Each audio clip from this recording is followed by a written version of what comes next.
Just 12 days on that cruise ship turned my dream into a nightmare. This seemingly gentle man destroyed years of my ambition with one drink. When I woke up tied to my own bed, gagged with a towel, my room completely ransacked. It all started with a guest named Sebastian.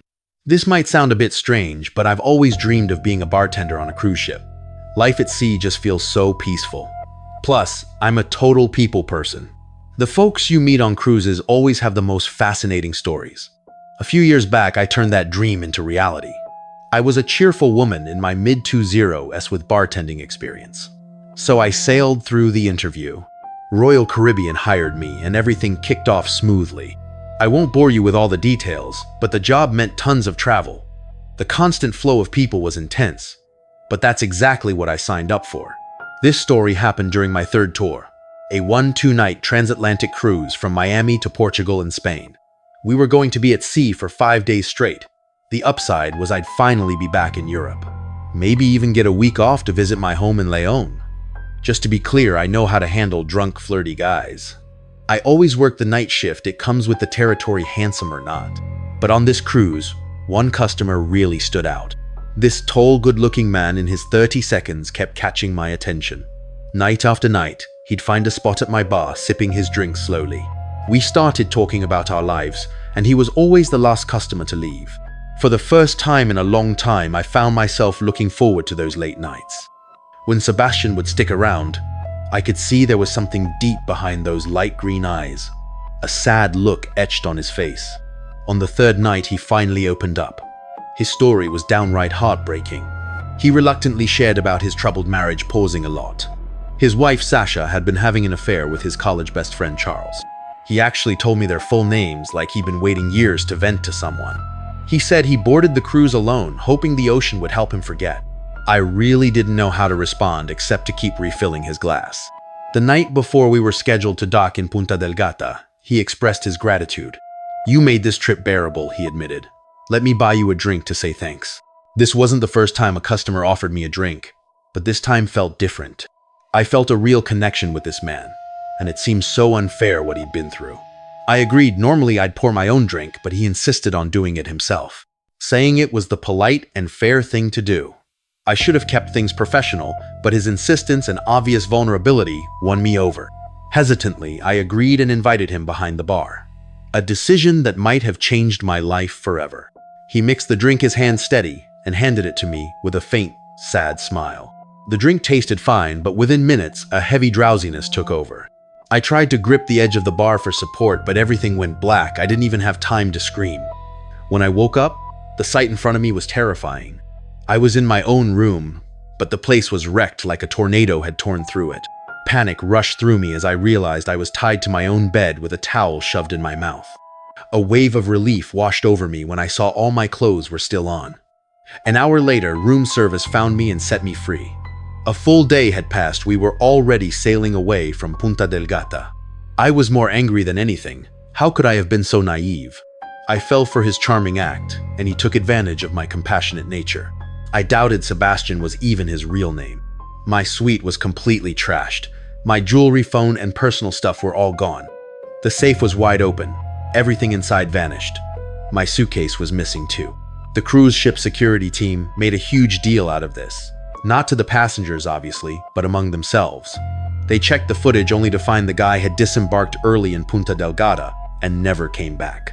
They had no choice but to let it go. They urged me to keep quiet about everything, telling me not to go public.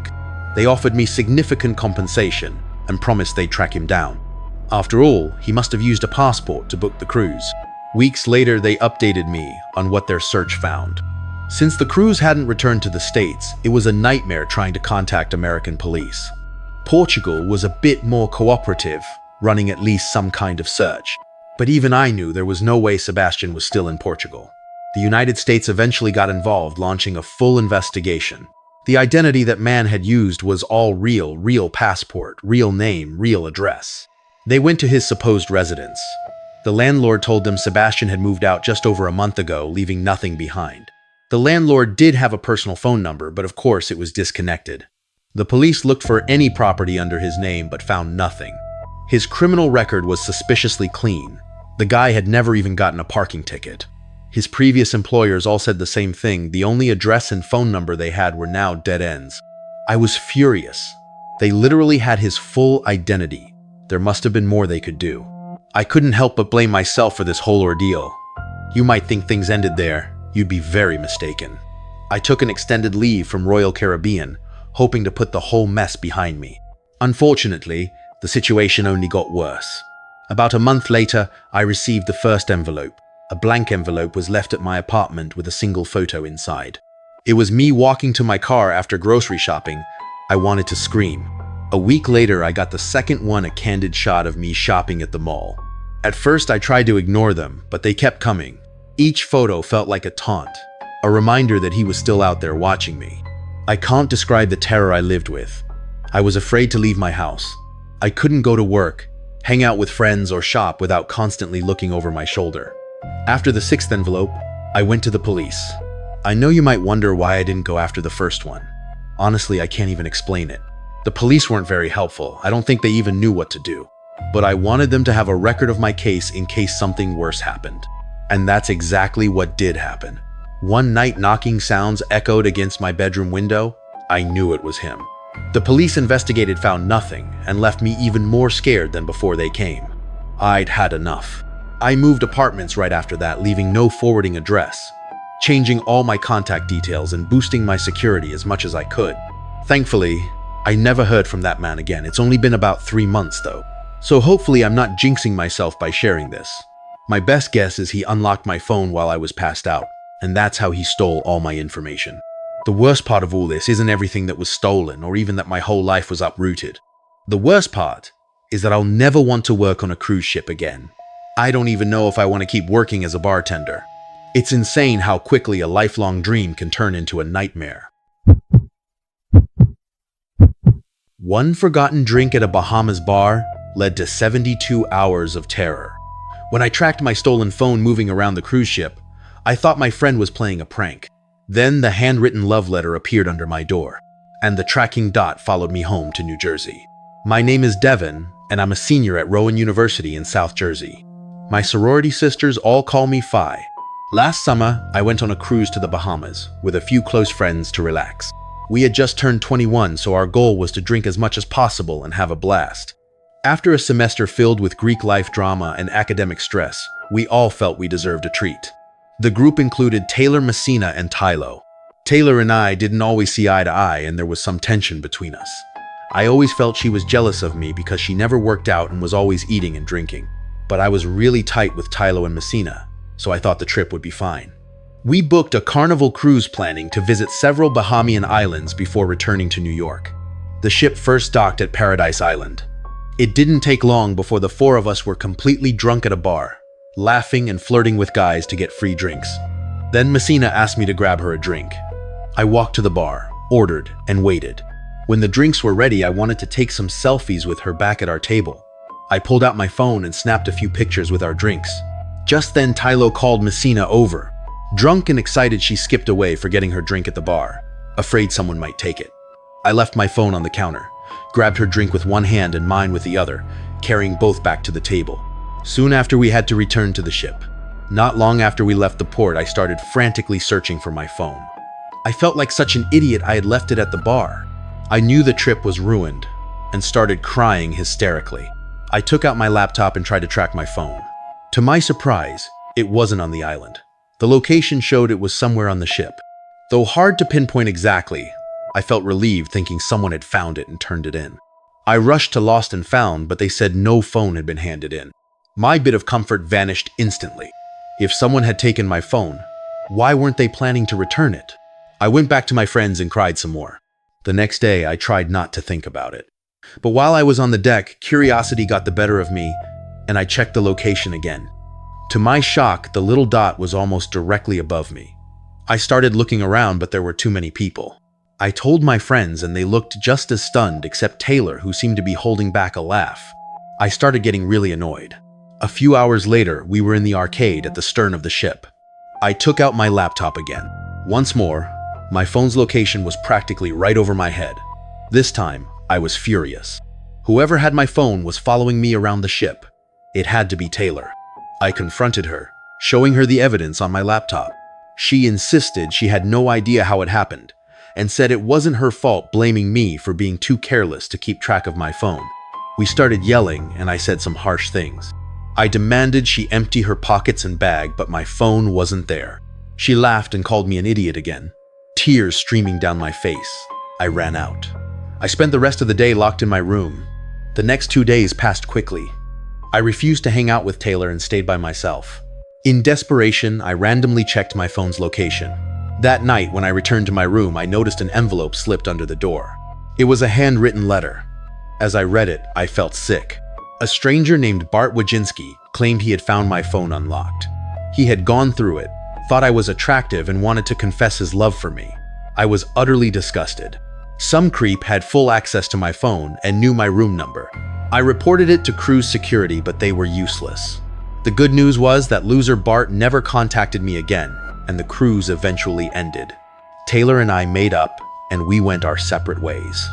I hoped that was the end of the story, but that night after my dad picked me up from the cruise, I stayed up late watching reality TV.